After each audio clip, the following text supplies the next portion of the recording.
Hello दोस्तों, नमस्कार। आज का हमारा टॉपिक रहेगा भारतीय संविधान का भाग वन। भाग वन में कितने अनुच्छेद आते हैं? तो 1 से 4 अनुच्छेद आते हैं, जो 1, 2, 3, 4। ठीक है।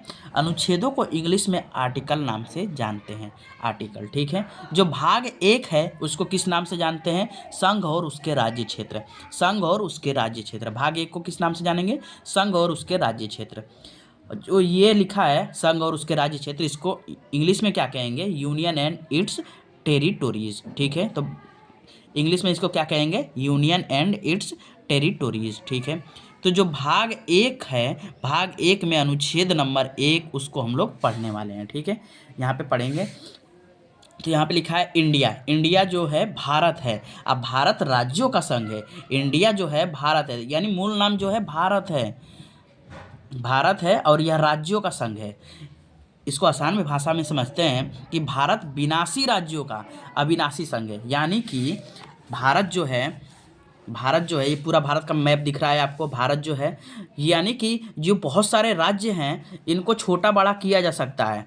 इनको छोटा बड़ा किया जा सकता है। ठीक है। इनका नाम बदला जा सकता है, इनको तोड़ा जा सकता है, इनको कुछ किया जाता है, लेकिन भारत से इनको अलग होने की स्वतंत्रता नहीं है। ठीक है। ये पूर्ण रूप से भारत है। भारत है, यानी कि सोचे कि ये राजस्थान हुआ, ये अलग हो जाएगा, तो ये नहीं हो सकता, क्योंकि ये यूनियन है। तो इसमें यही लिखा है कि भारत विनाशी राज्यों का अविनाशी संघ है। अर्थात भारत में किसी भी राज्य को अलग होने की स्वतंत्रता नहीं है। यानी कोई कह दे कि तो मैं अलग हो जाऊंगा, तो इसमें अलग होने की प्रावधान ही नहीं है, हो ही नहीं सकता। ठीक है। तो हम उम्मीद करते हैं कि आपको पहला अनुच्छेद अच्छा से समझ आया होगा। तो यहाँ पे दूसरे अनुच्छेद को देखते हैं। देखिए दूसरा अनुच्छेद में क्या कहा गया है। जिस नए राज्यों का प्रवेश स्थापना। नए राज्य यानी कि भारत में नए राज्यों का प्रवेश स्थापना, अर्थात भारत के बाहर के क्षेत्रों का भारत में प्रवेश या स्थापना करना। ठीक है। इसको मैप के द्वारा समझते हैं। मान लीजिए कोई यहाँ पे राज्य है, ये पाकिस्तान का क्षेत्र आपको दिख रहा है, ये मान लीजिए पाक हो गया, और पाकिस्तान में से कोई राज्य, यहाँ पे राज्य है बलूचिस्तान हो गया, यहाँ पे पंजाब हो गया, तो ये अलग होना होकर इंडिया में मिलना चाहता है, तो ये दो के अनुसार ही इसमें मिल सकता है। ठीक है। तो समझ में आया होगा। जैसे कि आपको यहाँ पे सिक्किम दिख रहा है, ये सिक्किम दिख रहा है, तो सिक्किम को हमने यहाँ पे एग्जाम्पल में लिखा है कि सिक्किम को 35वां संविधान संशोधन 1974 में सहराज्य बनाया गया, और 36वें के द्वारा 1975 में सिक्किम को पूर्ण राज्य का दर्जा मिल गया। ठीक है। तो जो भारत के बाहरी सीमा से अगर कोई राज्य, कोई क्षेत्र भारत में शामिल होता है, तो वे दूसरे अनुच्छेद के द्वारा भारत में शामिल हो सकता है। ठीक है। समझ में आया होगा। तीसरा अनुच्छेद देखते हैं। तीसरा अनुच्छेद देखेंगे तो तीसरा अनुच्छेद ये है कि भारत के आंतरिक सीमा में, यानी कि भारत के जो भारत है, भारत के आंतरिक सीमा में, मान लीजिए ये यहाँ पे कोई राज्य है और ये राजस्थान है, ये पंजाब हो गया, तो मान लीजिए कि इन दोनों को मिलाकर एक नया राज्य बनाया जा सकता है, तो ये 3 के द्वारा होगा। यहाँ उत्तर प्रदेश है, ये उत्तराखंड है, तो मान लीजिए कि इनको फिर से जॉइंट कर दिया जाए, तो ये 3 अनुच्छेद के द्वारा ही संभव है। तो 3 अनुच्छेद के द्वारा क्या हो सकता है कि भारत के आंतरिक सीमा में किसी राज्य का नाम बदलना, क्षेत्र कम करना, 2 राज्यों को मिलाकर नया राज्य बनाना का प्रावधान अनुच्छेद 3 में किया गया है। ठीक है। परिवर्तन राष्ट्रपति की पूर्वानुमति से होती है, यानी कि जो कैबिनेट होता है उसी के माध्यम से होता है। अब यहाँ पे देखिए 4 क्या है? अनुच्छेद आर्टिकल 4 में क्या कहा गया है? अनुच्छेद 2 और 3 के तहत किया गया संशोधन 368 के तहत संविधान संशोधन नहीं माना जाएगा।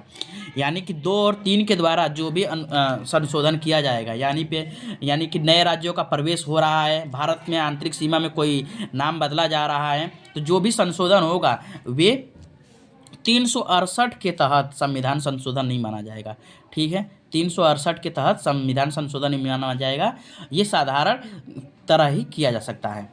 तो आगे देखते हैं दोस्तों। यहाँ पे देखेंगे बेरूबाड़ी वाद। बेरूबाड़ी वाद कब हुआ? 1960 में हुआ। न्यायालय का निर्णय आया और न्यायालय ने कहा कि जो भारतीय भूमि है अन्य राष्ट्र को देने के लिए, दूसरे देश को देने के लिए विशेष बहुमत की जरूरत होगी, और लेने के लिए साधारण बहुमत की। ठीक है। तो उसके बाद क्या हुआ, 9वां संविधान संशोधन 1960 में हुआ। अब बेरूबाड़ी जो क्षेत्र था वह पूर्वी पाकिस्तान को दिया गया, ठीक है, पूर्वी पाकिस्तान को दिया गया। बाद में 2015 का समय में 100वां संविधान संशोधन 2015 में भारत ने 151 क्षेत्र बांग्लादेश को दिए और बांग्लादेश ने 51 क्षेत्र भारत को दिए। यहाँ पे जो फैक्ट था हमने पूरा फैक्ट यहाँ पे देख लिया है और आगे बढ़ते हैं कि क्या हुआ कहानी में। यहाँ पे देखिए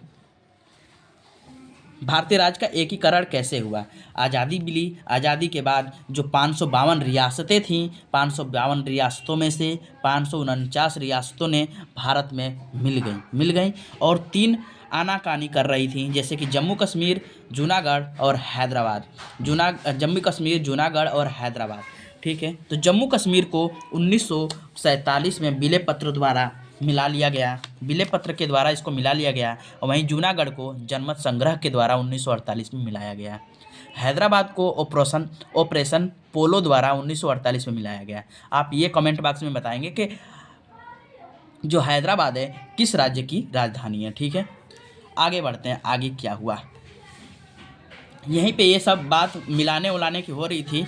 फिर वहीं पे क्या हुआ कि भाषा और धर्म के आधार पर राज्य निर्माण की मांग तेज हो रही थी देश में, कि धर्म के आधार पर, भाषा के आधार पर राज्य का निर्माण होना चाहिए।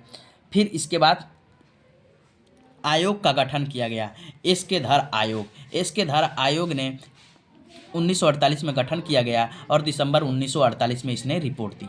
रिपोर्ट में क्या कहा कि भारत का जो राज्यों का निर्माण है भाषा और धर्म के आधार पर करना नहीं चाहिए, बहुत ही इससे नुकसान होगा, इसने कहा था। भाषा और धर्म के आधार पर राज्य का निर्माण नहीं करना चाहिए। बाद में क्या हुआ, जेबीपी समिति का गठन हुआ, ये भी 1948 में हुई और 1949 में इसने रिपोर्ट दी। 1949 में अपनी रिपोर्ट दी और इसने कहा भाषा और धर्म के आधार पर राज्य का गठन नहीं करना चाहिए, प्रशासन सही है, प्रशासन के अनुसार ही इसका निर्माण करना चाहिए। ये क्वेश्चन पूछता है कि जेबीपी समिति में कौन कौन से लोग थे। तो जेबीपी समिति में यहाँ पे दिख भी रहा है कि जे से जवाहरलाल नेहरू, वी से वल्लभ भाई पटेल और पी से पट्टाभी सीतारामैया। यहाँ पे देखते हैं आगे क्या हुआ कहानी में। 1953 का समय आया। पोट्टी श्री रामल्लू के निधन के कारण आंदोलन तीव्र हो गया और मद्रास को भाषाई आधार पर विभाजित करके तेलुगु भाषी नए राज्य आंध्र प्रदेश का गठन किया गया। यानी कि जो मद्रास आपको यहाँ पे कहाँ पे मिलेगा, मद्रास यहाँ पर आपको मिलेगा, मद्रास। और मद्रास को तोड़कर यहाँ पर आंध्र प्रदेश, तेलुगु भाषी नए राज्य आंध्र प्रदेश का गठन किया गया। और जब गठन किया गया तो इसकी राजधानी कुर्नूल थी। आंध्र प्रदेश की वर्तमान राजधानी अमरावती है। और इसका गठन कब किया गया, 1 अक्टूबर 1953 को इसका गठन हो गया। कहानी में आगे बढ़ते हैं दोस्तों। उसके बाद क्या हुआ, 1953 में फजल अली आयोग का गठन किया गया और इसने रिपोर्ट 1955 में दी। इसने कहा कि भाषा के आधार पर राज्य का गठन किया जा सकता है, लेकिन मुख्य आधार जो होगा प्रशासन ही होगा। भाषा के आधार पर गठन किया जा सकता है लेकिन मुख्य आधार प्रशासन होगा। और वहाँ पे हमने देखा था कि भाषा और धर्म के आधार पर दोनों ने जो दोनों आयोग थे उन्होंने मना कर दिया था। पहला आयोग कौन था, तो पहला आयोग था एसके-धर आयोग और दूसरा आयोग था जेबीपी, जिसमें जवाहरलाल नेहरू, वल्लभ भाई पटेल और पट्टाभी सीतारामैया थे, ठीक है, समझ में आया। तो यहाँ पे फजल अली आयोग में अध्यक्ष जो थे फजल अली थे और इसके 2 सदस्य थे, हृदयनाथ कुजरू और के.एम. पाड़िक्कर, ठीक है। इसने देखिए क्या माना है कि भाषा के आधार पर राज्य का गठन किया जा सकता है लेकिन मुख्य आधार प्रशासन होगा, ठीक है। इस आयोग ने रिपोर्ट में कहा कि 16 राज्य और 3 केंद्र शासित प्रदेशों की स्थापना की जाए। इसने सिफारिश की कि 16 राज्य बनाए जाएं और 3 केंद्र शासित प्रदेश बनाया जाए। लेकिन सरकार ने राज्य पुनर्गठन आयोग का निर्माण कर 1 नवंबर 1956 को निर्माण किया और 7वां संविधान संशोधन 1956 के द्वारा 14 राज्य और 6 केंद्र शासित प्रदेश की स्थापना की। यहाँ पे बात की गई थी 16 और यहाँ पे बात की गई थी 3, लेकिन सरकार ने 14 राज्य और 6 यूनियन टेरिटरी की स्थापना की। इसी के साथ हमारा भाग 1 जो भाग 1 कंप्लीट हुआ और इससे उम्मीद करता हूं कि आपके जितने भी क्वेश्चन आएंगे कंप्लीट हो जाएंगे। अगर आपको किसी भी इस टॉपिक में भाग 1 में कोई डाउट है तो कमेंट बॉक्स में आप बता सकते हैं।